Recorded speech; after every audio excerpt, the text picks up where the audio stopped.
For instance, we all lead busy lives, and which leaves us exhausted, tired at the end of the day or the weekend. So I have an illustration that I want to share with you. It's based on real-life events, only the names have been changed to protect myself. And so here's how this often works. The husband comes home after a hard day, and he's thinking, man, I'm so tired. I'm sure I'm hungry. I bet she is too. I can tell just by her body language. Maybe we should just go out to eat. And so what he says is, hey, honey, what should we do for dinner tonight? Now, if you're a wife, you already know what you think you heard. She hears, well, when will dinner be ready? And so she says, why do I always have to make dinner? And he's thinking, well, wait a minute. Why is she being so negative and attacking? All I want to try to do is help. And so he says, well, it's not always your responsibility. I mean, I made dinner last week. Now she's thinking, do I have to do everything around here? Am I dealing with another child? So she doesn't say that, but she says, listen, ordering pizza isn't making dinner. It doesn't qualify. So now he's frustrated and he thinks, what is the point in all this? All I was trying to do was do a nice thing. So he says, just forget it. I didn't want to go out to dinner with you anyway. She's confused because she says, well, I don't remember him saying anything about going out to dinner. So she says, you never said anything about going out. Now he's exasperated and he shrugs and he shouts. He says, yes, I did. I asked you where you wanted to go eat. Now, no longer even thinking, she just says, why are you being so ugly? And he says, why are you being so ugly? And then she calls him a jerk, and then they end up eating bologna sandwiches on the couch and not speaking the rest of the evening. I'm not saying that's happened to me, but it has happened to some people. Now listen, what started out as a great idea quickly spiraled out of control. Why? Well, there's probably a lot of answers, but probably the primary one is this. It's simply a failure to communicate effectively. And it's because I think some of this builds up through marriage. We start marriage with these rose-colored glasses or lenses that we begin to look at the other person through. We look for the best in each other. We assume the best in each other. And you choose to overlook all those things that maybe are shortcomings. But over the course of time, we tend to put on different glasses that begin to look at the perceived differences and shortcomings. And so this morning, really my goal is this, the best I can, to give you 5 lenses which can hinder communication in the marriage. And I believe these can qualify for other relationships, but I'm going to focus my illustrations on the marriage. The first lens that hinders communication are distractions in general. I want to read Deuteronomy chapter 6 for you. It'll be on the PowerPoint. We usually read it and break it down a different way, but I'm going to emphasize one element of this particular command from the Old Testament, where we're told this. He says, speaking primarily to fathers, but the families, the parents, he says, these words which I command thee this day shall be in thine heart, and thou shalt teach them diligently unto thy children, and shalt talk of them when thou sittest in thine house, and when thou walkest by the way, and when thou liest down, and when thou risest up. And thou shalt bind them for a sign upon thine hand, and thou shalt be as frontlets between thine eyes, and thou shalt write them upon the posts of thy house and on thy gates.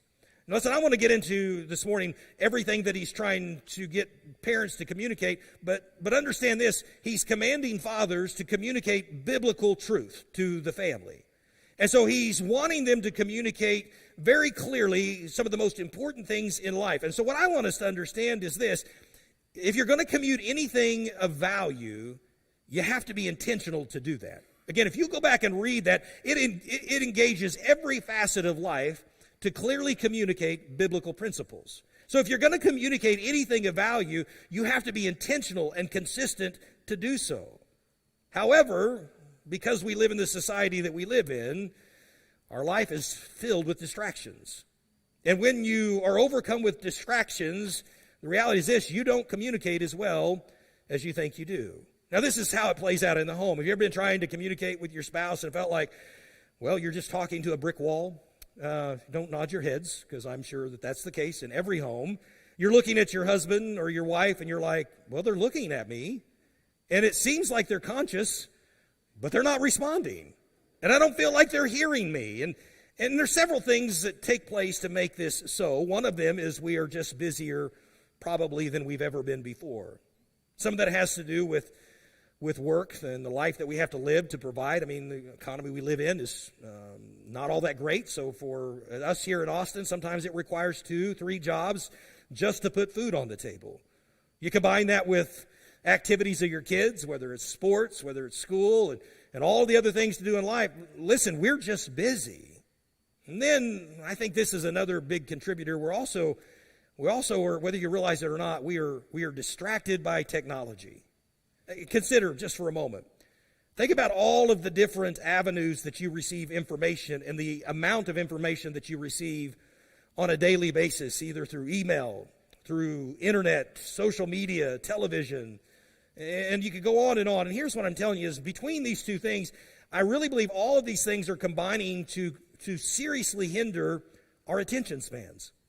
We're tired, we're distracted, we're thinking about other things, and we're missing out on the most important relationships in our life because of it.